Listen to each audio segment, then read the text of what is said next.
अपने रब से माफी मांगने में देर न करें।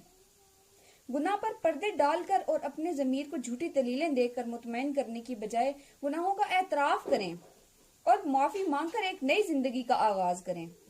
ये मुश्किल जरूर है मगर नामुमकिन नहीं है। शैतान, मुआशरा और खुद आपका अपना नफ्स, लोग, माशरे का खौफ और दबाव दिल में डालकर आपको नेकी से हटाने की भरपूर कोशिश करेगा। रमजान करीब है, आप अभी से माफी मांग लीजिए। आपने कोशिश करनी है, हक पर जमे रहना है, शैतान की नहीं सुननी। माफी मांगे और इस्तकामत की दुआ करें। रब आपको कभी तन्हा नहीं छोड़ेगा।